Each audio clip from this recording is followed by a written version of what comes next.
నమస్కారం అండి. ఈ మంత్రజపం ఇది అంత సులభంగా అయ్యేలా కనిపించట్లేదు. ఆహ్, కానివ్వండి నిదానంగా ఎంత నిదానంగా ఓపికగా అర్థం చేసుకుంటామో మనకు అంత మంచిది. ఆహ్, ఇక్కడ విషయాలు కొన్ని మధ్యలో నేను బైపాస్ చేసి ముందరికి వెళ్ళిపోయాను. కానీ ఆ తర్వాత ఆహ్, కొంతమంది కలిసారు. కలిసినప్పుడు ఏదో అలా మాట్లాడుకుంటూ ఉంటే వాళ్ళ మధ్య కొన్ని డిస్కషన్‌లొచ్చినాయి. నాతో డిస్కస్ చేశారు. "అయ్యా మంత్రజపం చేసేటప్పుడు మేము కొన్ని ప్రాబ్లమ్స్ ఫేస్ చేస్తున్నాము. సో, ఇప్పుడు ఆ ప్రాబ్లమ్స్ అన్నీ ఇక్కడ వస్తాయి. మంత్రజపం చేయాలనుకున్న వాళ్ళకి వచ్చే ప్రాబ్లమ్స్ అన్నీ ఇక్కడ డిస్కస్ చేస్తున్నాను. కాస్త జాగ్రత్తగా వీటిని గమనించి మీరు కరెక్ట్ దారిలో ముందరికి వెళ్ళండి. ఇది మాత్రమే కరెక్ట్ అని నేను చెప్పట్లేదు. ఇది కూడా ఒక పద్ధతి. అసలు చేతకాని వాడిని నేను కాబట్టి నేను సులభమైన పద్ధతిలో ముందరికెళ్ళాను కాబట్టి మీరు కూడా సులభమైనవి ఎంచుకోండి.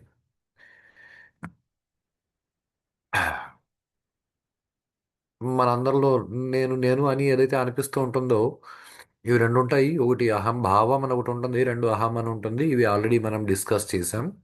మనకు వేదం ఏం చెప్తుందంటే అహం బ్రహ్మాస్మి అంటుంది గానీ అహంభావం బ్రహ్మాస్మి అని అనదు. మనం మెలకువతో ఉన్నామనంటే ఉండేది అహంభావం. మనం నిద్రలో ఉన్నప్పుడు అహం మాత్రమే ఉంటుంది. అహం అంటే నేను అనే వస్తువు. అహం అంటే గర్వము అని అర్థం చేసుకోవద్దండి. అహం అంటే నేను అనే భావన. దేహాత్మ భావన అంటే శరీరమే నేను అనే భావన. జీవాత్మ భావన. నేను జీవుడు అనే భావన.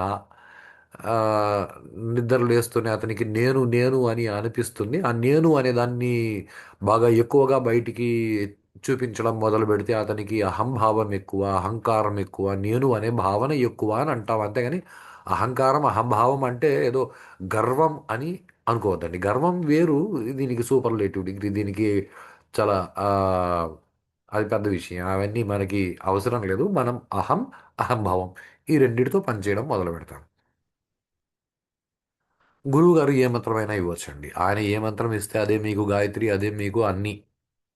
గురువుగారు మీ బుద్ధి స్థాయిని బట్టి మీకేదైనా మంత్రం ఇవ్వచ్చు. ఎవరికి వాళ్ళు మంత్రాలు ఎంచుకుంటే మాత్రం కాస్త జాగ్రత్త పడండి. దాన్ని మంత్రజపంగా చేయొద్దండి. దాన్ని నామజపంగా చేయండి. నామజపం అని మీరు అనుకొని చేస్తే ఏదో "ఓం నమో నారాయణాయ, నమో నారాయణాయ" చాలా సార్లు నేను చెప్పుకుంటాను. రోజంతా చెప్పుకుంటాను. దానివల్ల మీకు చాలా పెద్ద ఉపయోగం ఉంది. దాన్ని ఏదో మంత్రజపం, మంత్రసిద్ధి కోసం అన్నట్లు మీరు చేయొద్దండి. మంత్రసిద్ధి కోసం చేయాలి అంటే దానికి కౌంట్ చాలా అవసరం. కరెక్ట్ కౌంటే చేయాలి.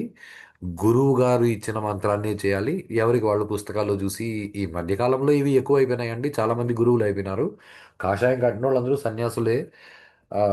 సీతమ్మ అంటే మహాతల్లి కాబట్టి ఆవిడకి అన్నీ తెలుసు కాబట్టి ఆవిడ అలా వెళ్ళిపోయిందే కానీ కాషాయం కట్టుకున్నోడిని సీతమ్మే కాదు. ఇప్పుడు లోకంలో జనాలు నమ్మట్లేదు. అసలు గురువు ఎవరు? ఆ కాషాయం కట్టుకుని రావణాసుడిలా మోసం చేయడానికి వచ్చిన గురువు ఎవరు? ఎవరికి తెలియట్లేదు. ఇక్కడ వచ్చే ప్రాబ్లం చెప్తాను. ఆహ్, బిగినింగ్ స్టార్ట్ చేసినప్పుడు సాధన చేసేవాడికి నువ్వు కౌంట్ చేయి అంటారు. దానికి మామూలుగా ఒక మాల వాడతారు. రుద్రాక్ష మాల కావచ్చు. ఈ మాలని సెపరేట్‌గా వాడండి అని ఇంతకు ముందే చెప్పాను. ఎందుకనంటే జపాన్‌కి మీరు వాడే మాలకి మీరు గౌరవం ఇవ్వండి. దాన్ని ఆభరణంగా చూడొద్దండి అని. దీనిలో వచ్చే ప్రాబ్లమ్ చెప్తాను. ఈ స్టేజ్‌లో మీరు ఆ మాలలో నంబర్లు తిప్పుతూ, మాలలో ఒక్కొక్క పూసని తిప్పుతూ, మీరు మంత్రాన్ని జపం చేయడం మొదలుపెట్టిన వెంటనే మీరేం ఆలోచిస్తారంటే, మంత్రం మీద మనసుని నిలపడానికి ప్రయత్నం చేస్తారు. కానీ దానిలో వచ్చే పెద్ద ప్రాబ్లమ్ ఏదీనంటే, ఎంత త్వరగా ఆ పూసలయిపోతాయా? ఆ కౌంట్ అయిపోతుందా? మీదికి ధ్యాస వెళ్ళిపోతుందండి. ఇది చాలా ఇంపార్టెంట్ స్టేజ్. ఆహ్, ఇది చాలా అవసరం. ఎందుకనంటే ఇది జరగాలనే మాల ఇచ్చి జపం చేయమని చెప్తారు. మాల లేకుండా జపం చేయాలినంటే ఏదో చేతి వేళ్ళ మీద లెక్క పెట్టొచ్చు. No problem. ఆహ్, నిజంగా కరెక్ట్‌గా చెప్పాలినంటే ఆహ్, కౌంటింగ్ అన్నది మీరు మాలతోనే చేయాలి. గురువు ఏం చెప్తే అలా చేయండి. మీ గురువుగారు ఎలా చెప్తే అలా చేయండి. మీ గురువుగారి మీద మీకు నమ్మకం లేకపోతే ఫర్ ఎ స్మాల్ ఇన్‌స్టాన్స్ ఆహ్, మీ గురువుగారు చేతి వేళ్ల మీద లెక్క పెట్టు అని చెప్తే మీరు చేతి వేళ్ల మీద లెక్క పెట్టండి గుడ్డిగా. ఒకవేళ దానివల్ల ఏదైనా దోషం వచ్చింది అనుకోండి, అది మీ గురువు గారిది, మీది కాదు. నువ్వు ఆ, పూలు తీసుకొని లెక్క పెట్టుకో, దానిలో వచ్చే దోషం మీ గురువుది. ఒకవేళ అది కరెక్టే అయితే ఇది కరెక్టా కాదా అని ఆలోచించొద్దు ప్లీజ్. ఎందుకంటే అది డిసైడ్ చేసుకునేంత శక్తి మీకుంటే మీరు గురువులు. నేను కూడా ఏది డిసైడ్ చేసుకోను, మా గురువు గారు ఏం చెప్తే అది చేస్తాను. మా గురువు గారు నన్ను గట్టిగా చేయమన్నారు, నా కాన్సన్ట్రేషన్ నంబర్ల మీదకి పోయింది తప్ప మంత్రం మీదకి వెళ్ళలేదు. దాదాపుగా సంవత్సరం, 1.5 సంవత్సరం, 2 సంవత్సరాలు పట్టింది మంత్రం మీదకి మనసు నిలవడానికి. ఎప్పుడైతే మంత్రం మీద మనసు నిలవడం మొదలు పెట్టిందో మా గురువు గారు పిలిచి, ఏనాయనా మనసు నిలుస్తుందా? నిలుస్తోంది గురువు గారు. ఇప్పుడు నంబర్ల మీదకి పోవట్లేదు కదా? పోవట్లేదు గురువు గారు అన్న వెంటనే ఇంకా నువ్వు కౌంట్ చేయడం ఆపేనన్నా, ఊరికే మంత్రజపం చేసుకుంటూ ఉండు. ఆ, అది గురువు గారు అనుగ్రహిస్తారు. నువ్వు నా కౌంట్ లేకుండా నువ్వు ఎప్పుడు మంత్రజపం చేయాలి, ఎందుకు చేయాలి అని. ఆ, ఆ, ఒకప్పుడు మంత్రం మొదలుపెట్టినప్పుడు అంటే మంత్రసిద్ధి మీద కొద్దిగా కొద్దిగా ఏం లేదు, చాలా కోరిక ఉండేది. ఎందుకంటే మంత్రాలకు చింతకాయలు హాలతాయేమో చూడాలని నేను కూడా అనుకున్నాను. కానీ నన్ను అలా సిద్ధి వైపు కాకుండా మా గురువు గారు ఆ, మంచి భావాలతో జీవితం గడుపు అని భావాల వైపుకు తిప్పారు కాబట్టి నేను భావాలు పట్టుకొని నేను పరిగెడుతున్నాను. ఇప్పుడు భావాలు పట్టుకొని అందరూ పరిగెడతారు. ఆ, కరెక్ట్ భావాలు పట్టుకొని పరిగెత్తాలి అని అంటే కొంచెం కష్టం అవుతుంది. సో ఇలా మీ ధ్యాస నంబర్ మీదకి వెళ్ళిపోతే అది ఏం తప్పు కాదు. నా మనసు నంబర్ మీదకి వెళ్ళిపోతుంది అని మీకు బాధేస్తే నో ప్రాబ్లం, బాధపడండి. అలా బాధపడి కొంచెం తీవ్రంగా ప్రయత్నం చేస్తే, దీనికి రకరకాల పద్ధతులు ఉన్నాయి తీవ్రంగా ప్రయత్నం చేయడానికి. నువ్వు బాధతో మంత్రజపం చెయ్యి, మంత్రం మీద నా మనసు నిలబట్టలేదని, లేదా కోపం తెచ్చుకో. నాకైతే చాలా సులభమైన పద్ధతి ఏదనిపించింది అంటే కోపం తెచ్చుకోవడం. ఎందుకంటే సహజంగా కోపంగా ఉండడం నాకు అలవాటు అయిపోయిందండి. కోపంగా ఉండడం నాకు అలవాటు అయిపోయింది కాబట్టి కోపం వచ్చినప్పుడు మనకంటే ఎదురుగా గొప్పవాళ్ళు ఎవరైనా ఉంటే మనకంటే ఎదురుగా గొప్పవాళ్ళు ఎవరైనా ఉంటే వాళ్ళ పైన మనకు కోపం వస్తే దాన్ని వాళ్ళ పైన మనం ప్రదర్శించలేక ఎలా అయితే దిగమింగుతామో అలా మంత్రాన్ని లోపలికి దిగమింగడం కూడా ఒక సాధన. అంటే మీరు మంత్రాన్ని బయటికి చెప్పరు, మీరు మంత్రాన్ని ఫోర్స్గా లోపలికి నెట్టేస్తారు. కోపాన్ని ఎలా నెట్టేసుకుంటారో, మీకు ఏదో దెబ్బ తగిలింది ఏడవాలనిపించింది, అలా మనసు బాధేసింది ఏడవాలనిపించింది, చుట్టుపక్కల నలుగురు కనిపిస్తే ఎలా అయితే మీరు బాధని దిగమింగేస్తారు, అలా మంత్రాన్ని దిగమింగడం ఒక పద్ధతి. మంత్రాన్ని గట్టిగా చెప్పడం ఒక పద్ధతి. అసలు మనసుని తీసుకెళ్లి పూర్తిగా మంత్రంలో పెట్టడం, అలా పెట్టేస్తే వచ్చేది పూనకం. అది అంత సులభమైంది కాదండి. ఆ పూనకం వస్తుందా అంటే ప్రయత్నం చేయండి, వస్తుంది. పూనకం వచ్చేవాళ్ళు చాలా మందిని చూస్తుంటారు. ఆ, అలా ఉంటుందండి. దాన్ని కంటిన్యూ చేయాలి. నా మనసు నిలవట్లేదు అనేసి మీరు కౌంట్ చేయడం ఆపేస్తే ఖచ్చితంగా మీరు ముందరికి వెళ్ళలేరు. ఎందుకనంటే ఈ కౌంట్ చేయడం ఏదైతే ఉందో ఇది చాలా జాగ్రత్తగా గమనించండి. Continue to the practitioner begins to consciously shift attention from count to మంత్ర. అసలు కౌంట్ మీద మీ మనసు నిలవడం మొదలుపెట్టిందంటే చాలా గొప్ప విషయం. ఎందుకంటే భగవద్గీతలో అర్జునుడు కృష్ణుడు ముందర నెత్తి నోరు కొట్టుకుని ఇదే అడుగుతాడు. అసలు మనసు అది ఎంత అది దేని మీద నిలవట్లేదు, మనసు నిలబడం అది ఎట్లా సాధ్యమవుతుంది అంటే కృష్ణ భగవానుడు చెప్తాడు, అభ్యాసేన తు కౌంతేయ వైరాగ్యేన చ. సాధన చెయ్యి, నువ్వు అభ్యాసం చెయ్యి, సాధన చెయ్యి, వైరాగ్యం తెచ్చుకో అంటే నంబర్ మీద వైరాగ్యం తెచ్చుకో. మంత్రాన్ని సాధన చెయ్యి. నీ మనసుకి తన అటెన్షన్ని కౌంట్ మీద పెట్టడం అలవాటైతే, కనీసం కౌంట్ మీద పెట్టడమైనా అలవాటైతే, అంటే నీ మనసుకి ఒకటి అలవాటైంది. అలవాటైతే అలవాటుని నువ్వు వాడుకొని నీ అటెన్షన్ని, మనసు యొక్క అటెన్షన్ని కౌంట్ నుంచి మంత్రం వైపుకి తిప్పడానికి ప్రయత్నం చేస్తే చాలా సులభంగా మంత్రం మీద మనసు నిలుస్తుంది. మంత్రం మీద డైరెక్ట్గా మనసు నిలపాలంటే అది ఎట్టి పరిస్థితుల్లో కుదరదు. ఎందుకు కుదరదు అంటే మనం మంత్ర సిద్ధి గురించి మంత్ర జపం చేస్తాం కాబట్టి మాకు ఇప్పుడు సిద్ధి వచ్చిందా లేదా, సిద్ధి వచ్చిందో శకాలిందా లేదా, చిన్నప్పుడు ఆడుకున్నట్లు సిద్ధి వచ్చిందా లేదా మాటి మాటికి చూసుకుంటూ ఉంటాం. దీనికి మా గురువు గారు చాలా గొప్ప స్టేట్మెంట్ చెప్పేవాళ్ళండి. నాన్న మంత్రసిద్ధి నీకు కావాలి అంటే నీ ఈ నడక ఒకలా ఉండాలి. ఆ, ఆ భావన ఇంకోలా ఉండకూడదు. ఎలా ఎలా అని అంటే మామూలుగా ఆ, ఎవరైనా ఆ పెళ్ళయింది కొన్ని సంవత్సరాలు అయింది వాళ్ళకి ఆ దంపతులకి పిల్లలు పుట్టలేదు అనుకోండి. మామూలుగా ఏం చెప్తారంటే నువ్వు గుడికి వెళ్ళి గర్భవతి నడిచినట్లు నడుచుమ్మా అని అంటారు. గర్భవతి నడిచినట్లు నడవమ్మా అని అంటే అర్థం ఏమేనంటే ఆ పాదం ఎత్తి ఆ, కనీసం ఒక 6 ఇంచుల దూరం కూడా పెట్టరండి. గర్భవతులు డెలివరీకి ముందు నడిచేటప్పుడు పాదానికి అనిచ్చి పాదం పెడతారా అంటే ఒక పాదం ఇక్కడ ఉంది అంటే రెండో పాదం దానికి అనిచ్చి పాదం పెడతారు. మూడో పాదం ఈ ఎడమ కాలుని పైకెత్తి దీనికి అనిచ్చి పెడతారు. అలా గుడిలో ప్రదక్షిణ వెయ్యి అన్నారు. అలా ప్రదక్షిణ వేసేటప్పుడు అలా ఎంత నిదానంగా నువ్వు ప్రదక్షిణ వేస్తావో నీకు అంత త్వరగా మంత్రసిద్ధి లభిస్తుంది. కానీ ఇది చెప్పేటప్పుడు మా గురువుగారు ఒక గొప్ప విషయం అన్నారండి. ఆవిడ ఎవరికో చెప్పారంట అలా నువ్వు ప్రదక్షిణ వెయ్యమ్మా అని. ఆవిడ ఒక అడుగు వేసింది, కుడి కాలు ముందరెట్టింది, తన కడుపు మీద చేయి పెట్టుకొని చూసుకునిందంట నేను గర్భవతిని అయినా లేదా అని. ఇప్పుడు మళ్ళీ ఎడం కాలు ఎత్తి కుడి కాలు ముందర పెట్టింది, మళ్ళీ పొట్ట మీద చేయి పెట్టి నిమురుకునిందంట గర్భవతిని అయినా లేదా అని. మళ్ళీ కుడి కాలు ఎత్తి ఎడం కాలు ముందర పెట్టింది, మళ్ళీ చూసుకునిందంట నేను గర్భవతిని. ఇలా గర్భవతిలాగా నడవాలి అంటే అడుగులు అలా వేస్తూ నడవాలే కానీ గర్భవతినైనా లేదా, గర్భవతిని ఒక అడుగు వేసి గర్భవతినైనా లేదా, దేవుడు అనుగ్రహించడా లేదా అని చూసుకుంటూ పోతే నువ్వు జీవితకాలంలో గర్భవతి కాలేవు నాయన. అలా కావాలి అంటే నువ్వు మొదట నీ మనసు నిలవాలి.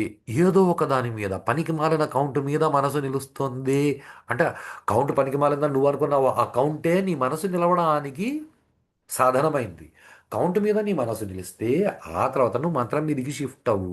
నువ్వు డైరెక్ట్గా మంత్రం మీద కాన్సన్ట్రేట్ చేస్తాను అంటే నువ్వు అర్జెంటుగా గర్భం వచ్చిందా లేదా అని ఆ పెళ్ళైన ఆ ఆడది చూసినట్లు నువ్వు చెక్ చేసుకుంటున్నావు. దాని మంత్రం మీద డైరెక్ట్ కాన్సన్ట్రేషన్ కుదరదు.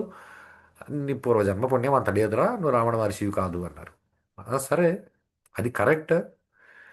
ఏదో కొంచెమన్నా పుణ్యం చేస్తున్నాను కాబట్టి నాకు మంచి గురువు దొరికారు, మా గురువు గారు నన్ను అనుగ్రహించారు అని నేను ఆలోచిస్తున్నాను.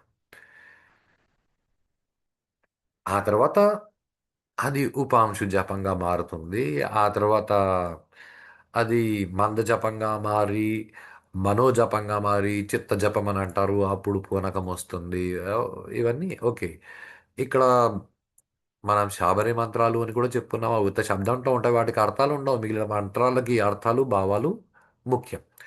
అంటే ఇప్పుడు ఓం నమ శివాయ అనే మంత్రాన్ని నేను ఆ, అర్థం తెలియకుండా భావం తెలియకుండా చేస్తే లాభం లేదా అంటే నష్టం ఏం లేదు. నువ్వు చేయంగా చేయంగా మనసు నిలుస్తుంది. ఆ మంత్రం అదే తనంతకు తాను నీకు దర్శనమిస్తుంది. దాన్నే అలా దర్శనం ఇచ్చింది అంటే దాన్నే ఋషి తత్వం అని అంటారు. ఋషి అంటేనే మంత్రాన్ని చూసిన వాడు అర్థం చేసుకున్న డైరెక్ట్గా అర్థం చేసుకున్నవాడు ప్రకృతిలోంచి అని అర్థం. ఇదన్నీ భారతీయ సంపద కాదండి. ఇదంతా ప్రపంచంలో అందరికీ ఉండే సంపదే. ప్రకృతి అందరికీ ఉంది. అందరికీ సంపద ఉంది. మిగతా వాళ్ళు దీన్ని పట్టించుకోలేదు. భారతదేశంలో వాళ్ళు మాత్రమే పట్టించుకున్నారు. మిగతా వాళ్ళు ఎగతాళి చేసినారు. వీళ్ళకి ఏం పని లేదు, ఇట్లాంటి పనికిమాలినవన్నీ పెట్టుకొని మూఢనమ్మకాలు మూఢనమ్మకాలు పెట్టుకున్నారు అని ప్రపంచంలో వాళ్ళంతా అంటారు. అయినా పర్లేదు, మేము మూఢనమ్మకంతో అయినా సరే మేము ఇలాగే ఉంటాము అని చాలామంది బ్రతకడం మొదలుపెట్టినారు. వాళ్ళు హాయిగా సంతోషంగా ఉన్నారు. మిగతా ప్రపంచానికి ఈ మంత్రం అంటే అదేదో రిథమెటిక్గా రాసిన సౌండ్ ఇచ్చేది, అది మనకి శావర మంత్రాలు. దానికి అర్థాలు పర్థాలు ఏమి ఉండవు, just it is a sound. But that sound when pronounced by a practiced person it gives lot many results. అది పచ్చిగా చెప్తున్నా. శాబర మంత్రాల్లో ఒక మంత్రం మనకి ఆ శబ్దాన్ని ఎలా ఉచ్చరించాలి అన్నది కరెక్ట్గా ఆ శాబర మంత్రాలు ప్రయోగం చేసేవాళ్ళ దగ్గర కూర్చొని మనం నేర్చుకుంటే ఒక మంత్రం చాలండి. మీరు ఒక అడుగులో నాకు కూర్చొని ఆ మంత్రజపం చేయడం మొదలు పెడితే ఖచ్చితంగా పులులు సింహాలు మీ చుట్టూ పిల్లులు లెక్కన కూర్చొని తిరుగుతాయి. శాబర మంత్రాలకు అంత గొప్ప శక్తి ఉంటుంది. వనదేవతలను ఆ వనంలో ఉండే దేవతలు కనీసం సగం మంది ఆవాహన జరిగిపోయింటుంది మీ పైకి. మీకు ఆ విషయం తెలియదు అంతే. మీకు ఆ విషయం తెలియదు. మీరు న్యాచురల్గా మీరు ఎలా ఉన్నారో అలా ఉండలేరు. ఎందుకంటే శబర మంత్రాలు ఒకసారి సాధన చేస్తే అది వేరండి.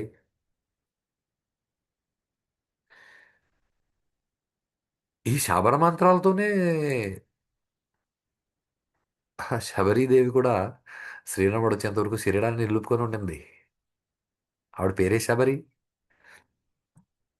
ఇలా మంత్రజపం చేస్తూ పోతే ఈ అహంభావం ఏదైతే ఉందో అది మీరు దేంతో చేస్తున్నారో దాంతో తనని తాను బంధించుకొని మీరు అహం మీద చేస్తే అహంతో బంధించుకుంటుంది. ఎప్పుడైతే అది అహంతో బంధించుకుంటుందో అప్పుడు ఈ నేను అనే భావన అహంభావం ఏదైతే ఉందో అది ఆ, అసలైన అహంలో కలిసిపోతుంది. అలా కలిసిపోతే దాన్ని నిర్బీజ సమాధి లేదా ఆ, అసంప్రజ్ఞాత సమాధి అని అంటారు అని యోగ శాస్త్రం చెప్పింది. ఇది మామూలు మెంటల్ కండిషన్స్లో కుదరదండి. ఈ అహంభావం అన్నది అహంలోకి పడిపోయింది అంటే అది ఎదర్ మంచి నిద్ర అయి ఉండాలి, లేదా వాడు చచ్చిపోయి ఉండాలి, లేదా ధ్యానంలో వాడు సమాధి స్థితి పొంది ఉండాలి. నిజంగా ఇంతకంటే వేరే దారులు లేవండి. మిగతా ఈ హిరణ్యకశిపుడు, రావణాసురుడు, దుర్యోధనుడు, ఆ స్వాభిమానము అంటే అదే జీవుడు, ఆ జీవుడు వాడు కొట్టుకు తెస్తున్నాడు నాకంటే గొప్పది లేదు అనేసి ఆ జీవుడు కూడా పరబ్రహ్మంలో కలవాల్సిందే, వేరే దారి లేదు. ఇప్పుడు ఎవరైనా అలా పరబ్రహ్మంలో కలిసిపోయిన తర్వాత వాళ్ళకి శరీరం ఉండదంటే వాళ్ళకు శరీరంతో పని లేదంతే, వాళ్ళు శరీరంలో ఉండొచ్చు. కావాలనుకుంటే అప్పటికప్పుడు కొత్త శరీరాన్ని తెచ్చుకొని వాళ్ళు ఉన్న జ్ఞానాన్ని బయటికి వ్యక్తీకరించవచ్చు కూడా, నష్టమేం లేదు.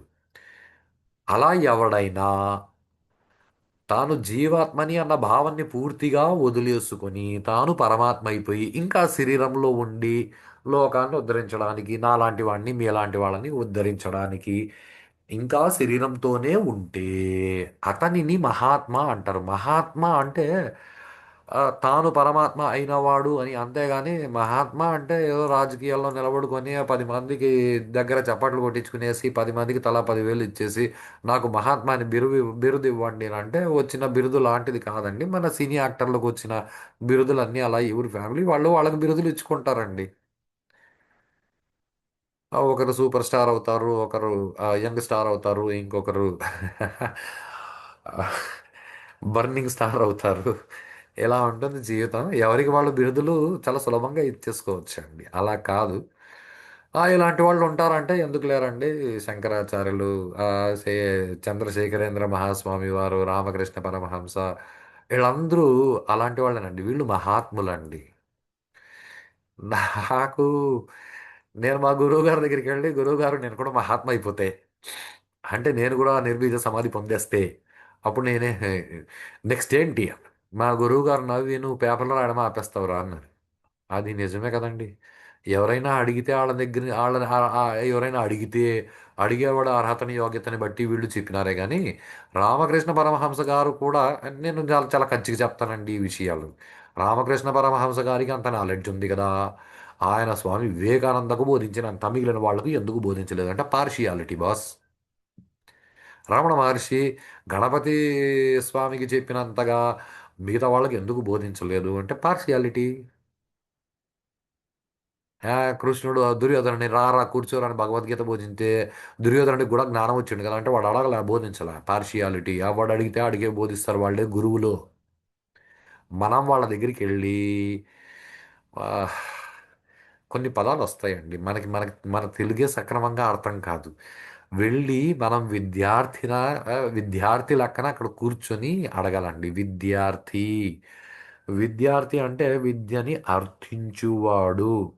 అర్థించుట అంటే మన తెలుగు భాషలో పచ్చిగా చెప్పాలంటే అడక్క తినడం, బిచ్చం ఎత్తుకోవడం. గురువు దగ్గరికి వెళ్ళి నాకు బుద్ధి లేదు,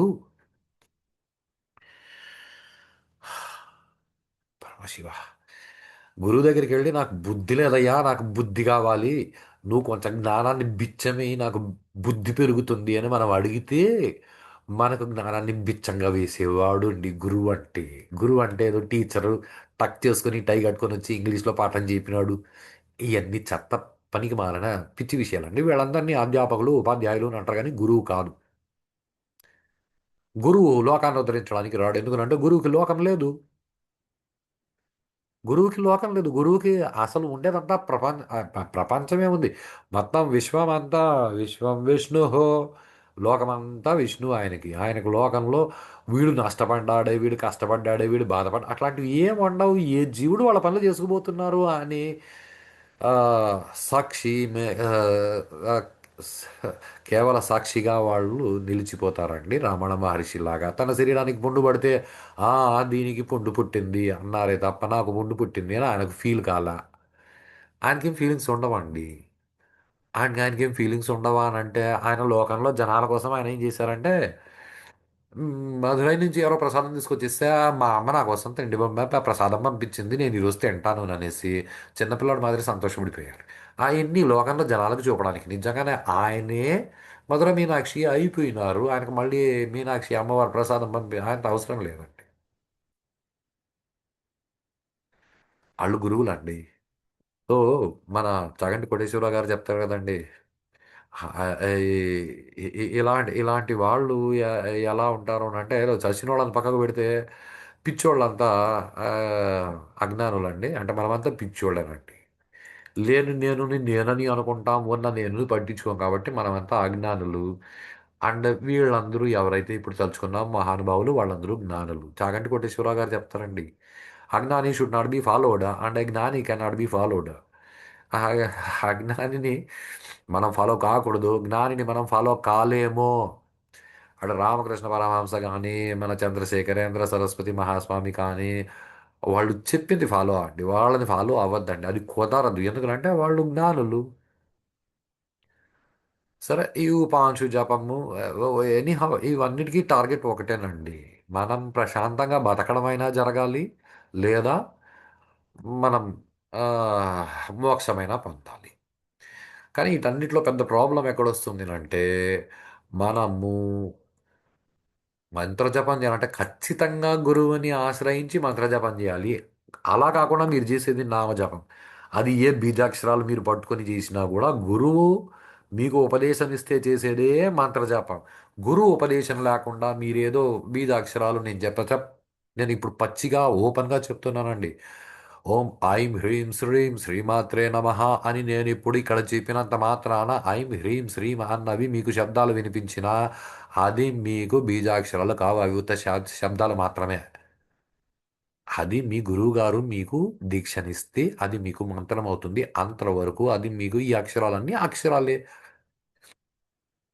ఇది కాస్త జాగ్రత్తగా గుర్తుపెట్టుకోండి. ఎందుకనంటే దాన్ని మీ అంతకు మీరు జపం చేసి అదేదో నేను సాధించానని మీరు అనుకుంటే అంటే మీకు దారి చూపేవాడు గురువు. గురువు లేకుండా మీరు ఏదో దారిలో పోతే మీ పరిస్థితి ఎలా ఉంటుందంటే హైదరాబాద్ నుంచి ఫ్లైట్ ఎక్కి సికింద్రాబాద్కు పోతాను అన్నట్టుండి దేనికి ఏది వాడాలో తెలియని వాళ్ళు. అందుకే అజ్ఞాని అనే పదం నేను వాడాలి. మనమంతా పిచ్చోళ్ళు. ఏదో ఒక ఎక్కడో ఏదో యూట్యూబ్లో ఎవరో చెప్పేశారు కాబట్టి ఈ బీజాక్షరాలు పట్టుకొని చేస్తే ఏందో జరుగుతుందంట. అలా కాదండి. అవన్నీ అబద్ధాలే. చేసిన వాళ్ళకి అనుభవం వచ్చి ఉంటుంది. అవన్నీ చేస్తే ఏం కుదరలేదు అనేసి. నిజంగా మీకు మంత్రజపం చేయాలా వెళ్ళండి, శృంగేరికి వెళ్ళండి, కంచీపురానికి వెళ్ళండి, ఈ దగ్గర ప్రాంతాలు ఆంధ్ర ప్రాంతం వాళ్ళకి, లేదా ఏ ఆ, మన ఆ, రాజమండ్రి అటువైపు కూడా కొన్ని పీఠాలు పెట్టి గురువులు ఉన్నారు. వాళ్ళ దగ్గరికి వెళ్ళండి. గోదావరి జిల్లాల్లో ఉన్నారు. మరి రాజకీయ ప్రేరేపిత గురువుల దగ్గరికి వెళ్ళొద్దండి. ఇదే నేను ఇంతకు ముందు చెప్పాను. కాస్త జాగ్రత్త పడాల్సిన విషయం ఏంటంటే కాషాయం కట్టుకున్నాడు అని అంటే సినిమాల్లో డాన్సులు చేయాలంటే హీరోలు కూడా కాషాయం టీ షర్ట్లు వేసుకుని డాన్సులు చేస్తున్నారు. వాళ్ళ దగ్గరికి వెళ్ళి మీరు మంత్రజపం అడిగారు అనుకోండి, వాళ్ళు మీకు జనార్దన జనార్దన ఇవ్వాల్సింది కాస్త ధనార్జన ధనార్జన ఇస్తారు. పిచ్చోళ్ళు అవుతారు ఇంకా ఎక్కువ. ఒకవేళ అలా చేస్తే ఏమవుతుందంటే దాన్ని భ్రష్టాచారము అని అంటారు.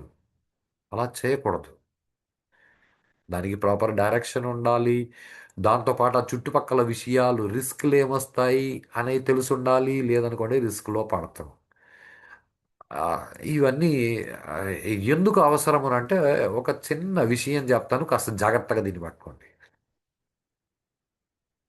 ఆ, రవీంద్రనాథ్ ఠాగూర్ విశ్వకవి అని ఆయనకు బిరుదు ఇచ్చారు. మంచిది గుడ్. ఎందుకనంటే నాకైతే చాలా పెద్ద సందేహాలు వచ్చేవి. ఈ అందరూ వెస్ట్ బెంగాల్లోనే వస్తారా అంటే ఏ రామకృష్ణ పరమహంస వచ్చారు కదా అన్నారు మా గురువు గారు. వివేకానంద కూడా వచ్చాడు కదా అన్నారు. మరి అందరూ వెస్ట్ బెంగాల్ నుంచి నేనా అని అంటే అలా ఏం లేదురా జనార్దనానంద సరస్వతి జనార్దన సరస్వతి తెలుసా అన్నారు. తెలీదండి అన్నాను. అంటే పొరుగింటి పుల్లగూర రుచి వాళ్ళ పేర్లు పుస్తకాల్లో వచ్చినాయి కాబట్టి నీకు తెలిసింది. ఈయన పేరు పుస్తకాల్లో రాలేదురా ఎందుకంటే ఈయన తన పేరు పుస్తకాల్లో రాకుండా జాగ్రత్త కూడా పడినాడు. జనార్దన సరస్వతి స్వామి గురించి చదివిన తర్వాత ఒక 4 రోజులు ఏడుస్తూ కూర్చున్నానంటే అంత గొప్పవాళ్ళ దగ్గర శిష్యరికం చేయలేకపోయామేనని. చాలా గొప్ప గొప్ప మహానుభావులు అండి. మనకు తెలియదు అంతే. ఎనీహౌ అహంభావం తగ్గనప్పుడు ఎలా ఉంటుందనంటే మన తమిళనాడు నుంచి ఒక ఆవిడ బెంగాల్కి వెళ్ళి అక్కడ రవీంద్రనాథ్ ఠాగూర్ గారి దగ్గర ఆ, శిష్యరికం చేసిందండి. ఆయన దగ్గర కొద్దిగా కవిత్వము జ్ఞానము ఆయన బోధించినవి తెలుసుకున్నారు ఆవిడ. మధ్యలో కంచి స్వామి వారు ఒకసారి వెళ్ళున్నారంట కలకత్తాకి. ఆయన అక్కడ ఎవరో భక్తులు ఇన్వైట్ చేశారు. అక్కడ చాతుర్మాస్యం చేస్తున్నారు దసరా సమయంలో. ఆ చేస్తున్నప్పుడు ఆవిడ అయ్యో మా కంచి స్వామి వచ్చినారు. ఎనీహౌ ఎవరి క్యాస్ట్ ఫీలింగ్ వాళ్ళకు ఉంటుందండి. తమిళనాడు మా కంచి స్వామి ఆయన పూజ చేస్తారు అక్కడికి వెళ్తామని అనేసి ఆమె అక్కడికి వచ్చిండండి. వస్తే ఆయన స్వామివారు కన్య పూజ గట్రాలు అన్నీ చేశారు. ఈవిడ అన్నీ చూసుకునింది. చూసిన తర్వాత ఆయన చాలా పెద్ద క్వశ్చన్ అడిగాడు. అంటే ఎక్కడికి నిన్న మొన్న కనిపించలేదు అని అంటే కంచి స్వామి వచ్చి ఓయ్ ఆయన ఆయన అంత గొప్పోడని అంటావు కదా. ఆ ఆయన పూజ చేసేటప్పుడు కన్య పూజకి బ్రాహ్మణ కన్యను కూర్చోబెట్టారా ఏ క్యాస్ట్ వాళ్ళనైనా తీసుకున్నారు అంటే లేదు బ్రాహ్మణ కన్యనే తీసుకున్నారు. బ్రాహ్మణ కన్యనే తీసుకుంటే ఆయనకు తెలియదా లలితా సహస్రంలో చెప్పుకుంది ఆ బ్రహ్మ కీటక జనని అంటే బ్రహ్మ నుంచి కీటకం వరకు అన్నిటినీ పుట్టించింది అమ్మవారే కదా. మరి బ్రాహ్మణ కన్య ఎందుకు వేరే కన్యను కూడా తీసుకోవచ్చు కదా. అంటే ఆవిడకి కొంచెం బాధేసింది. ఎందుకనంటే రవీంద్రనాథ్ ఠాగూర్ గారు బెంగాల్ దాది ఆ చుట్టుపక్కల ప్రాంతాల్లో ఆ, ఉన్న దేశాలు వాటి భావాలు పచ్చిగా చెప్పాలని అంటే కమ్యూనిస్ట్ భావాలండి. దీనిలో దాచిపెట్టడం ఎందుకు. కమ్యూనిస్ట్ భావాలు లేటెస్ట్ వెస్టర్న్ థాట్ ఫిలాసఫీ పాశ్చాత్యుల భావాలు. ఆ, స- సరే అండి నేను ఆ, రవీంద్రనాథ్ ఠాగూర్ గారిని కామెంట్ చేయట్లేదు. ఏ జీవుడు ఆ జీవుడు పని చేసుకెళ్ళాడు. గాంధీ అనే శరీరంలో ఉన్న జీవుడు ఆ పని చేసుకెళ్ళాడు. గాడ్సే అనే శరీరంలో ఉన్న జీవుడు ఆ పని చేసుకెళ్ళాడు. అంతకంటే నేను ఎక్కువ ఆలోచించనండి. నేను బీజేపీ వాడు కాదు, టీడీపీ వాడు కాదు. అండ్ ప్లీజ్ కాంగ్రెస్ గురించి మాట్లాడొద్దు. ఏదో రాజకీయ పార్టీ అంటే టీడీపీ ఓకే ఏదో రాజకీయ పార్టీ. బీజేపీ ఏదో రాజకీయ పార్టీ. నాకు రాజకీయాలే లేదు. కాంగ్రెస్ అసలు అది రాజకీయ పార్టీ కాదండి. సరే దాన్ని పక్కకు పెట్టండి మనకి ఎందుకు రాజకీయాలు. ఆ, ఇక్కడ మనం కాన్సెప్ట్ని పట్టుకుందాం. ఆ బ్రహ్మ కీటక జనని అనే మంత్రం ఉంది కదా. అది మీ కంచి స్వామికి తెలియదా. ఆయన మరి బ్రాహ్మణ కన్యని ఎందుకు తీసుకున్నారు అని అని చాలా గౌరవంగా అడిగినారు అని నేను చెప్పిన ఎవరు నమ్మరు అండి. ఎందుకంటే ఆ మాటలోనే వెటకారం ఉంది. వెటకారం ఎప్పుడు వస్తుంది అంటే ఆ, నిజం చెప్పాలి అంటే విషయం తెలియనప్పుడే వెటకారం వస్తుందండి. ఆవిడ వెళ్ళింది మా స్వామివారి దగ్గర. ఇంకా కాస్త మౌనంగా ఉండింది. స్వామివారు అడిగినారు ఏమైందమ్మా అని. ఆయన ఇలా ఇలా జరిగింది అని ఆవిడ చెప్పింది. మహాస్వామి వారు ఏమనలేదండి చిన్నగా నవ్వి ఆయన ఏ మంత్రం అయితే చెప్పాడో దాని తర్వాత దాన్ని కూడా కలుపుకొని చదవమనమ్మా అని తన పూజను తను కంటిన్యూ చేశారు. అంతవరకు అంటే ఈ పదం బాగా గుర్తుండిపోయిన రవీంద్రనాథ్ ఠాగూర్ గారికి ఆ తర్వాత పదాలు దాని ముందు పదాలు తెలియవండి. అహం వేరు అహంభావం వేరు అనేది ఇక్కడేనండి. రవీంద్రనాథ్ ఠాగూర్ గారు లలితా సహస్రనామం పుస్తకం తెచ్చుకొని చదివి ఆ పేరును వెతుక్కుంటూ వెళ్ళి ఆ తర్వాత చదివారండి. ఆ బ్రహ్మ కీటక జనని వర్ణ శ్రమ విధాయిని అంటే ఆవిడే బ్రహ్మ నుంచి కీటకం నుంచి బ్రహ్మ వరకు అన్నింటినీ పుట్టించింది. ఎవరెవరు ఏ ఏ వర్ణాలు ఏ ఏ ఆశ్రమాల్లో ఉండాలి అని ఆవిడ విధించింది. మరి ఆవిడ విధించిండేది ఆవిడ చెప్పింది చేయకుండా వేరే చేస్తాను అని అంటే అది తప్పు కదండి. అందుకే ఈయన అహం ఈయన అహంభావం ఇంకా ఉండింది. ఓకే. ఆ తర్వాత ఏం జరిగింది? ఆహ్, ఠాగూర్ గారు వెళ్లారు. మహాస్వామి గారిని దర్శించారు. ఎలా దర్శించారు ఇది మనకెందుకు? దర్శించారు. మహాస్వామి గారితో కూర్చొని కాసేపు మాట్లాడి ఆ తర్వాత సంతోషపడ్డారు. ఇప్పుడు ఆయన్ని క్షమించమని అడిగారా లేదా అంటే మనకు అవసరం లేదు. ఎవరు ఎవరిని క్షమిస్తే మనకెందుకు? నేను నేను, మీరు మీరు. ఇది మాత్రమే ఆలోచిస్తాం. సో, ఠాగూర్ గారు చెప్పారు. ఆయన విశ్వకవి. ఆయన చెప్పారు మహాస్వామి మహాజ్ఞాని అని. అంటే ఇప్పుడు మన టార్గెట్ మహాస్వామి. ఆయన్ని ఠాగూర్ లాంటి గొప్పోళ్ళు మహాజ్ఞాని అన్నారంటే మనం కూడా ఒప్పుకోవాలండి. అంటే ఈ ముందు వెనకాల విషయాలు కలుపుకొని ఇది చాలా ఇంపార్టెంట్ అండి. ముందు వెనకాల విషయాలు తెలుసుకొని ఏదో అవి తెలియకుండా మనం బతకడం అంటే మంత్రంలోనే కాదండి. మామూలు జీవితంలో కూడా ముందు వెనకాల విషయాలు మనకు తెలియడం చాలా అవసరం. ఇది చాలా ఇంపార్టెంట్. ఏ అంటే మంత్రానికి కదా అంత జాగ్రత్త అవసరం అంటే అలా ఏం లేదండి. మనకు ఈ మధ్య కాలంలో ఆ టీవీలలో డిబేట్లు వస్తాయి. రాజకీయ పార్టీ వాళ్ళు డిబేట్లు కండక్ట్ చేస్తారు. నాలాగా పొద్దుపోని వాళ్ళు యూట్యూబర్స్. వాళ్ళకి ఏం దొరక్కపోతే ఆ యాక్టర్ దగ్గరికి పోయి ఆ మూతి ముందర మైక్ పెట్టి మీ ఒపీనియన్ ఎవడి ఒపీనియన్ వాడిదండి. ఈ ప్రతి ఒపీనియన్ని పబ్లిక్ చేసుకుని ఆ, ఈ మధ్య ఏదో బట్టల గురించి గొడవలు వచ్చాయంట. ఎవడి ఒపీనియన్ వాడిది. ఎవరు ఎలా ఉండాలనుకుంటారో అలా ఉంటారు. మరి వాళ్ళే నష్టపోతారు కంటే నష్టపోతే తెలిసి వస్తుంది. నష్టపోతేనే కదా ఆ విలువ తెలిసి వస్తుంది. ప్రపంచంలో అందరూ చాలా జాగ్రత్తగా వినండి. బ్రాహ్మణులు బ్రాహ్మణులుగా బతకట్ల. బ్రాహ్మణుడు బ్రాహ్మణుడుగా బతికితే వాడికి తెలుస్తుంది జ్ఞానము విలువ. వైశ్యుడు వైశ్యుడిగా బతకట్లా. కాబట్టి వాడికి సంపాదన విలువ సక్రమంగా తెలియదు. వైశ్యుడు వైశ్యుడిగా బతుకుతూ ఉంటే వాడికి ఓ రూపాయి సంపాదన ఎలా ఉంటుంది అన్నది తెలుస్తుంది. శూద్రులు పనిచేయడం తగ్గించేశారు. ఉద్యోగాలు చేస్తున్నారు. అటు ఏదో ఉద్యోగాలు చేస్తున్నారు అని అంటే దీన్ని మరి తప్పుగా అర్థం చేసుకోవద్దండి. పోతనామాత్యులు పొలం దున్ని పండించారు. శ్రీనాథ మహాకవి కూడా పొలం దున్ని పండించాడు. ఓకే. ఆళ్ళు కూడా బ్రాహ్మణులేనండి. పని చెయ్యడమునంటే పొలం పనులు శూద్రులు మాత్రమే అలా కాదండి. అయన్నీ తప్పుడు అర్థాలు మీరు తీసుకోవద్దు. తప్పుడు అర్థాలు తీసుకోవద్దు. ఎందుకనంటే ఈ కులము, వర్ణము ఈ 2 ఒకటి కాదు. అది మనకు తెలీదు.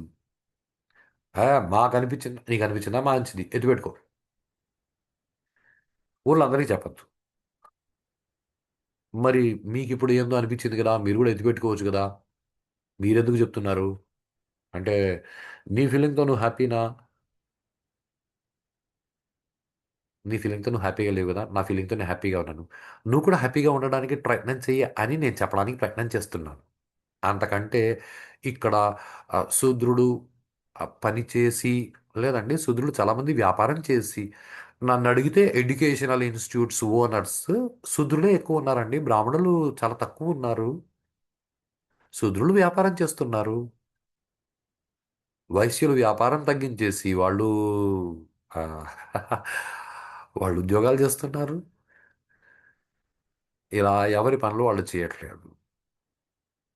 ఇది అన్నిటికంటే పెద్ద ప్రాబ్లం. దీన్ని పక్కకు పెడదాం. మాకు రాజ్యాంగం స్వేచ్ఛనిచ్చింది. రాజ్యాంగం స్వేచ్ఛనివ్వలేదండి. రాజ్యాంగం స్వాతంత్రాన్నిచ్చింది. చాలా జాగ్రత్తగా గమనించండి. The important aspect is to understand the meaning by keeping the surrounding context in mind and engaging in practice. Because in India, the fundamental right to freedom of speech and expression is enshrined under Article 19(1)(a) of the Constitution. The right empowers citizens to express their thoughts, opinions, and beliefs freely through speech, writing, print, or other forms. However, 19.1 under which A నీకు ఇష్టం వచ్చింది మాట్లాడు. ఎందుకంటే ఇంగ్లీష్లో అలాగే చెప్పినారు, freedom of speech. However the freedom is not absolute, it is relative, it is subject to reasonable restrictions under article 19(2). ఇక్కడ article 1లో ఒక పర్టికులర్ సబ్సెక్షన్లో ఫ్రీడమ్ ఆఫ్ స్పీచ్ అనే ఇంగ్లీష్ పదం ఉంది. దాన్ని రిస్ట్రిక్ట్ చేస్తూ 19(2) ఉంది. ఈ 19(2) గురించి ఎవరు మాట్లాడరండి. Which aims to maintain public order, morality and sovereignty and integrity of India among other concerns. అన్ని విషయాలని గుర్తుపెట్టుకొని you have freedom of speech. Unfortunately, many, ranging from common man to highly educated individuals, and those are in constitutional positions అంటే రాజకీయ నాయకులతో సహా దరిద్రం అందరూ దీన్ని పట్టుకొని మాకు వాక్ స్వాతంత్రం వచ్చింది నోటికి వచ్చినట్లు వాగుతామంటారు, కానీ దీని గురించి ఎవరు పట్టించుకోరు, దీని మీద ఎవరు కేసులు పెట్టరు. నన్ను అడిగితే స్టేజ్ ఎక్కిన ప్రతి ఒక్కరి మీద కేసు పెట్టాలని నాకుంది. 19(2) కాన్స్టిట్యూషన్లో దీన్ని బేస్ చేసుకుని ఇదంతా ఎందుకు వచ్చిందో తెలుసా దరిద్రం? మనకి మన భాష రాదు, మనం అంతా ఇంగ్లీష్లో అడక్క తింటాం కాబట్టి. కాస్త జాగ్రత్తగా ఆలోచించండి. ఇంగ్లీష్లో కాన్స్టిట్యూషన్లో రాస్తుంది ఫ్రీడమ్ ఆఫ్ స్పీచ్. అదే హిందీలో దాన్ని ట్రాన్స్లేట్ చేసేసరికి అంతెందుకు, మీ భారతదేశానికి స్వేచ్ఛ రాలేదండి, భారతదేశానికి స్వాతంత్రం వచ్చింది, ఇండిపెండెన్స్ డే. స్వాతంత్రము అన్నారే కానీ స్వేచ్ఛ అనలేదు. పదాలు జాగ్రత్తగా వినండి. స్వేచ్ఛ అంటే చచ్చిపోయినాడు స్వేచ్ఛ పొందినాడు, బతికుండోడికి స్వేచ్ఛ ఎప్పుడు లేదు, వాడికి స్వాతంత్రం ఉంటుంది. మనమంతా బతికే ఉంటాం. ఎందుకంటే స్వేచ్ఛ అంటే స్వ ప్లస్ ఇచ్ఛ. స్వ అంటే నాకుగా అనిపించిన, ఇచ్ఛ అంటే నా ఇష్టానుసారం నేను చేస్తాను. కుక్క తన ఇష్టానుసారం మురుగుతుందండి, దాని మీద ఎవడు కేసు పెట్టడానికి లేదు. ప్రకృతిలో ఎవరు ఆపరు దాన్ని, మనం మొరగరాదు. మనకున్నది స్వాతంత్రం. లేదు నాకు స్వేచ్ఛ ఉంది అంటే కుక్కలాగా బట్టలు ఇప్పేసి చింపుకొని తిరుగు రోడ్లో ఎవరు వద్దన్నారు, అందరూ నిన్ను కుక్కలాగా ట్రీట్ చేస్తున్నారు, అప్పుడు కుక్కలాగా ఒప్పుకో. అయ్యి నేను మనిషిని, నాకు మానవత్వం ఉంది, నాకు ఆ మాత్రం ఆ గౌరవం మీరా అంటే, నువ్వు కుక్కలాగా బిహేవ్ చేసి మనిషిలాగా గౌరవం ఇవ్వమంటే అలా ఎలా ఇస్తారు? నీకు వాక్ స్వాతంత్రం ఉంది. స్వ అంటే నీకు నువ్వుగా డిసైడ్ చేసుకున్న, తంత్రం అంటే పని, నువ్వు ఏ పని చేయాలో అని నువ్వు డిసైడ్ చేసుకొని ఇష్టం వచ్చిన పని నువ్వు చేసుకో. ఆ పని వల్ల వచ్చే ఫలితాన్ని నువ్వే అనుభవించు. స్వాతంత్రం, నువ్వు చేసే పనికి నువ్వు ఫలితాన్ని అనుభవించు. అది నీకు మొత్తం రాజ్యాంగంలో ఉన్న విధానం. దీన్ని మీకు అర్థం కాకుండా చెప్పేందుకు ఓ రాజకీయ నాయకుడు తన దగ్గర పనిచేసే కూలోని అర్రే ఇక్కడ రారా అంటే, నాకు వాక్ స్వాతంత్రం ఉంది అని వాడిని తేడతాడు. వాక్స్ ఫ్రీడమ్ ఆఫ్ స్పీచ్ అని ఇంగ్లీష్లో చెప్తాడు, కానీ తెలుగులో వాక్ స్వాతంత్రం అని చెప్పడం ఎందుకంటే ఎదుటోడికి అర్థమైపోతుందేమోనని. సే ఇప్పుడు వీడికి చెప్పేటప్పుడు ఇంగ్లీష్లో చెప్పినాడు కాబట్టి వాడికి అర్థం కాదు కాబట్టి వాడు ఓ అంటే మీరు పెద్దవాళ్ళు కాబట్టి మీరు తిట్టొచ్చు, నోటికి వచ్చినట్లు మాట్లాడొచ్చు, నేను వెనకాల తిట్టుకుంటాను, వెనకాల తిట్టుకుంటాడు అంతే. ఏ రాజకీయ నాయకుడి పిఏ కూడా ఆ రాజకీయ నాయకుడిని వెనకాల పొగడ్డం ఉండదండి. వాడు అంతేలే అని అంటాడు. మే చివరికి ఈ ఫ్రీడమ్ ఆఫ్ స్పీచ్ ఏ స్థాయికి దిగజారిపోయిందంటే, నేను నాకైతే నవ్వు వస్తుందండి. సినీ యాక్టర్ల గురించి చిన్నపిల్లలు మాట్లాడుకుంటూ ఉంటారు. అక్కడెక్కడో పొద్దున్న నిద్ర లేచి బడికి పోతూ పిల్లలు మాట్లాడుకుంటూ ఉంటారే, నేను నిన్న సినిమాకి పోయిందనరా. ఏం సినిమాకి రా, ఏదో సినిమా పేరు చెప్తారు. మేము కూడా అలాగే మాట్లాడుకునే వాళ్ళం అండి, అంతెందుకు మీరు కూడా ఇలాగే మాట్లాడుకుంటారు నాకు తెలుసు. మా బాలయ్య అయితే ఏం చేసినాడు అంటే బాలయ్య గడు వాడేం చేస్తాడు, చిరుగాడైతే స్టెప్పులు భలే వేస్తాడు కానీ. చిరంజీవి వాడి క్లాస్మేటా చిరుగాడు, బాలయ్య గాడు. బ్రహ్మి గాడి కామెడీ భలే ఉంటుంది. బ్రహ్మి గాడా, చాలా జాగ్రత్తగా ఆలోచించండి ఫ్రెండ్స్. మీరు చెప్పుకునే సెలబ్రిటీస్ని మీరంతా బాగా గౌరవిస్తున్నారు, వాళ్ళు సెలబ్రిటీసా? వాళ్ళు కాదని మీ మనసుకు తెలుసు, కానీ అదొక పిచ్చి. ఇప్పుడు చెప్పండి, మనమంతా పిచ్చోళ్ళ కాదా? ప్రభాస్ గాడి సినిమా అయితే ఏది, హీరోయిన్, హీరోయిన్ల గురించి ఇంకేం మాట్లాడదానండి. అది ఇది సొంత పెండ్లాం కంటే చీప్గా మాట్లాడతారు హీరోయిన్ల గురించి. అంటే మీరు సాటి వాళ్ళు వాళ్ళు మనుషులని మీరు గుర్తించడం ఆపేసినారండి. డబ్బులు తీసుకొని నాటకాలు వేసేవాళ్ళని మీకు తెలుసు, వాళ్ళకి డబ్బులు ఇచ్చేది మీరే. మీరే వాళ్ళకి డబ్బులు ఇచ్చి మీరే వాళ్ళని సెలబ్రిటీలు చేసి ఓ హీరో నిలబడతాడు. నాకైతే పెద్ద డౌట్ వచ్చింది. పవన్ కళ్యాణ్ గారు అలా మెడ మీద అవి వెరీ నైస్, మంచిది. ఆయన ప్యాంట్ డిజైన్ చేసేది ఒకడు, ఆయన షర్ట్ డిజైన్ చేసేది ఒకడు, ఆయన ఏ కాలు ముందర ఏ కాలు పెట్టుకొని నిలబడాలి అని చెప్పే డైరెక్టర్ ఒకడు, ఆయన ఏ చేతితో మెడ మీద రుద్దుకోవాలి అని చెప్పే డైరెక్టర్ ఒకడు. ఇప్పుడు ఎంతమంది కలిస్తే అక్కడ పవన్ కళ్యాణ్ అని ఒక ఎక్స్ప్రెషన్ బయటకు వచ్చిందండి. దాన్ని అంతమందికి అంటగట్టాలి కానీ ఆ పవన్ కళ్యాణ్ ప్యాంట్ భలే ఉండింది కాదండి. పవన్ కళ్యాణ్ గారికి ఆ కాస్ట్యూమ్ డిజైనర్ వేసిన ప్యాంట్ బాగుండింది అని మనం మాట్లాడుకోవాలి నిజం చెప్పాలి అంటే. అలా లేదండి. ఆ చుట్టుపక్కల విషయాలు పట్టుకోం కాబట్టే మనకు నోటికి వచ్చినట్లు వాగడం అలవాటైంది. మిగతా వాళ్ళు మనకు అదే నేర్పించినారు. ఈ మధ్య కాలంలో ఇది కూడా ఫ్యాషన్ అయిపోయింది. మనుస్మృతి అంటే మనుషులు ఎలా బతకాలి అని చెప్పేది మనుస్మృతి. మేము మనుస్మృతికి అగైనెస్ట్ అంట. వెరీ గుడ్, మంచిది. మీరు మనుస్మృతిని ఫాలో అవ్వద్దు. కుక్క స్మృతిని ఫాలో కా నాకెందుకు, ఎలక స్మృతి ఫాలో కా. ఇది నిజమండి. మనుస్మృతిని ఫాలో కానివాడు ఏం చేస్తాడు? మనుస్మృతిని ఫాలో అయ్యేవాడు ఏం చేస్తాడు? మనుస్మృతిలో బ్రాహ్మణ వైశ్య అది వర్ణాలని చెప్పినాడు, కులాలని చెప్పలా. బ్రాహ్మణ కులం అని మాట్లాడొద్దు. బ్రాహ్మణ అనే కులం లేదు. మాల ఒక కులం, అంత శూద్రులు. శూద్ర అనే వర్ణం ఉంది, శూద్ర అనేది కులం కాదు. శూద్ర ఏం చేయాలి అది వేరు, బ్రాహ్మణ ఏం చేయాలి అది వేరు. వర్ణాలకు ఉన్నాయి. కులము అంటే నువ్వు చేసే వృత్తిని బట్టి ఉంటుంది. ఈ మనకి తెలుగు రాదు, ఇంగ్లీష్ అర్థం కాదు. మనం మన పుస్తకాలు చదవం, వాళ్ళు చెప్పింది ఎలాగూ మన బుర్రకెక్కదు. ఇది పెద్ద కన్ఫ్యూజన్ అండి. చాలా జాగ్రత్తగా గమనించండి ఇక్కడ ఈ స్టేట్మెంట్ని చుట్టుపక్కల ఉన్నవి గమనించి అనేది చాలా ఇంపార్టెంట్. మంత్రానికే కాదు మన బతుకి కూడా. మనుస్మృతిలో 9వ అధ్యాయంలో 4వ శ్లోకం ఏం చెప్తుందంటే men who fail to guard, ఇది చాలా చాలా ఇంపార్టెంట్ స్టేట్మెంట్ అండి. Men who fail to guard or protect women are blameworthy. ఆడవాళ్ళని రక్షించని మగవాడిని నిందించండి. పదాలు జాగ్రత్తగా వినండి. ఆడవాళ్ళని రక్షించని మగవాళ్ళని నిందించండి. వాళ్ళు తిట్లు తినే రకం మనుషులు, వాళ్ళు పనికి మాలిన మనుషులు, వాళ్ళు పొరంబోకులు. అంటే ఆడవాళ్ళని రక్షించని వాళ్ళందరూ పొరంబోకులు అని మనుస్మృతి డిక్లేర్ చేస్తే మన బుద్ధి ఏమవుతుందండి? ఆహా, మేము ఇది పట్టించుకోమండి. ఎందుకు అంటే దాని ముందు ఇది చెప్పింది ఎలా చేయాలి ఈయనని. మగాడు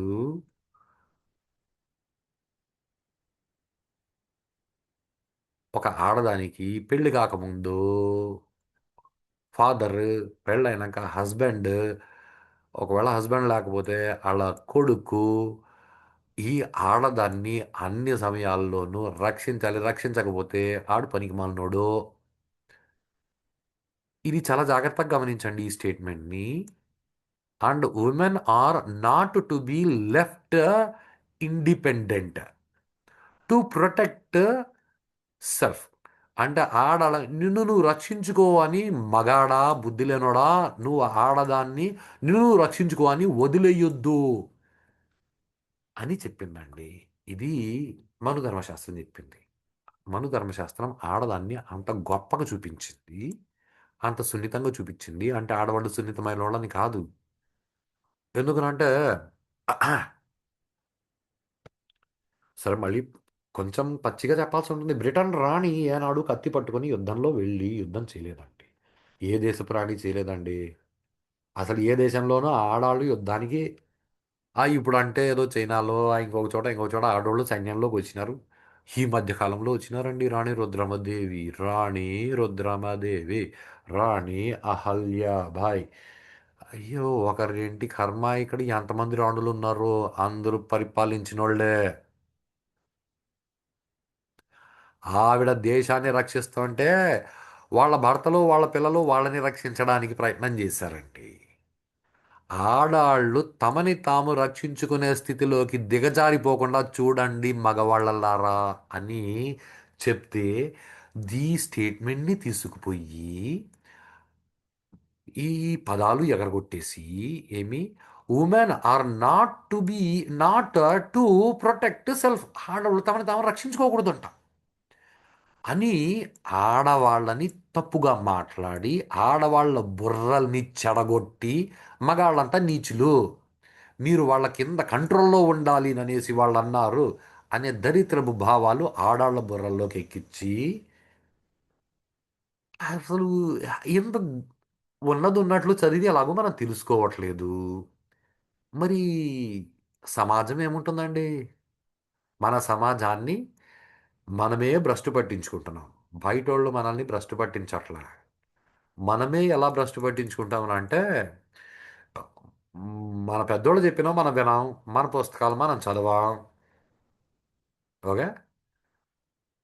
బయటోడు ఏదైనా చెప్తే అదేదో చిన్నప్పుడు నేను కూడా విన్నానండి. చెడిందల్లా చైనా ఫ్యాషన్ అని. మన కర్మ మనము అలా ఎవడైనా ఇంగ్లీష్‌లో చెప్తే వావ్! అది ఎంత స్టైల్‌గా ఉందో అని పచ్చిగా ఇంకో స్టేట్మెంట్ చెప్తానండి. మన దేశంలో డిగ్రీలు చదవలేక, మన దేశం చదువులు అర్థం చేసుకునే శక్తి లేక, బయట దేశాలకు పోయి చదువుకొనొచ్చిన పరంబోకులందరూ మనల్ని పరిపాలిస్తున్నారు. వాళ్ళు మనకు నేర్పుతున్నారు. ఇది మన కర్మ, మన దరిద్రం. సరే, దీని నుంచి బయటపడడానికి మన భారతదేశపు పద్ధతులు మనం తెలుసుకోవాలి. మన భారతదేశపు పద్ధతులు తెలుసుకోవడానికి ఈ మధ్యకాలంలో సెంట్రల్ గవర్నమెంట్, స్టేట్ గవర్నమెంట్‌లో అన్నీ మాట్లాడుకునేసి మనకి ఏమంటారు ఇండియన్ నాలెడ్జ్ సిస్టమ్ అనేది డిగ్రీ లెవెల్‌లో, ఇంజినీరింగ్ లెవెల్‌లో సిలబస్‌లోకి ఇంట్రడ్యూస్ చేసినారు. ఎనీహౌ ఇప్పుడు నేను చెప్పే విషయాలన్నీ ఇప్పుడు కాకపోయినా కనీసం ఒక 4, 5 సంవత్సరాలు, 7, 8 సంవత్సరాలు, 10 సంవత్సరాలు లోపైనా సరే ఖచ్చితంగా సిలబస్‌లోకి వస్తాయండో ఇవన్నీ. ఇవన్నీ ఖచ్చితంగా సిలబస్‌లోకి వస్తాయి. ఓకే. ఈ రోజుకి ఇది చాలండి. రేపు ఈ మంత్రజపం వల్ల మనకొచ్చే మన బుద్ధి పెరుగుతుంది అన్నాం కదా! ఎలా పెరుగుతుంది అని రేపు నెక్స్ట్ వీడియోలో చెప్పుకొని, వీలుంటే నెక్స్ట్ వీడియోలోనే ఈ మంత్రజపానికి సంబంధించిన విషయాన్ని క్లోజ్ చేయడానికి ప్రయత్నం చేస్తాం. తొందర ఏం లేదు. ఒకవేళ ఇంకొక రోజు పడితే నేను చెప్తాను. ఓపిక ఉన్నవాళ్ళు విని అర్థం చేసుకోవడానికి ప్రయత్నం చేయండి. నమస్కారం అండి.